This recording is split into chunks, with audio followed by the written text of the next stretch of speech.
மதுரையில் முருகன் மாநாடு நேற்று நடந்தது.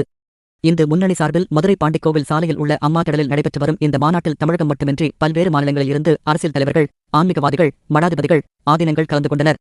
இந்த மாநாட்டில் சிறப்பு விருந்தினராக ஆந்திர துணை முதல்வர் பவன் கல்யாண் கலந்து கொண்டார். அப்போது அவர் கூறுகையில், இந்துக்களை சீண்டி பார்க்காதீர்கள். சாது மிரண்டால் காடு கொள்ளாது. இன்றைக்கும் முருகரை சீண்டி பார்க்க ஒரு கூட்டம் உள்ளது. மற்றவர்கள் நம்பிக்கையை கொச்சைப்படுத்த அவர்கள் யார்? என் கடவுளை கேலி செய்துவிட்டு அதனை மதசார்பின்மை என்று கூறுகிறார்கள் என்று கூறினார். பவன் கல்யாண் பேசுகையில், முருகப் பெருமானுக்கு வணக்கம். மதுரை மக்களுக்கு வணக்கம். எல்லாருக்கும் வணக்கம். என்னை மதுரை வரவழைத்தது முருகன். என்னை வளர்த்தது முருகன். எனக்கு துணிச்சல் தந்தது முருகன். மதுரைக்கும் முருகனுக்கும் நெருக்கம் அதிகம். முருகனின் முதல் மற்றும் கடைசி அறுபடை வீடுகள் இங்குதான் உள்ளன. முருகனின் தாயாரும் மதுரையில்தான் இருக்கிறார். நமது நாட்டு நம்பிக்கைக்கு அழிவில்லை. அதனை யாராலும் அழைக்க முடியாது. நமது கலாசாரம் ரொம்ப ஆழமானது. நம்மை அசைக்க யாராலும் முடியாது. குமரியில் இருந்து காஷ்மீர் வரை நமது அறம் ஆழமாக இருந்தது.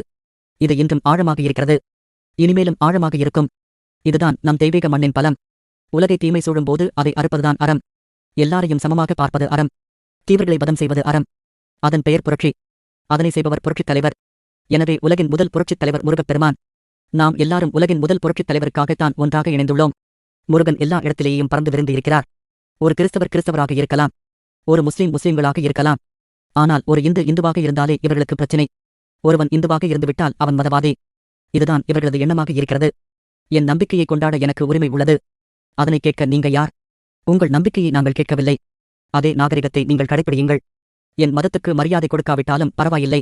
அவமரியாதை பண்ணாதீர்கள். முருகன் பற்றி கேள்வி கேட்கும் நீங்கள் அரேபியாவில் இருந்து வந்த மதங்கள் பற்றி இதே கேள்வியை உங்களால் கேட்க முடியுமா? அதற்கான துணிச்சல் உங்களுக்கு இருக்கிறதா? அதனால்தான் சொல்கிறேன், சீண்டி பார்க்காதீர்கள். சாது மிரண்டால் காடு பொறுக்காது. காடு கொள்ளாது என்று கூறினார்.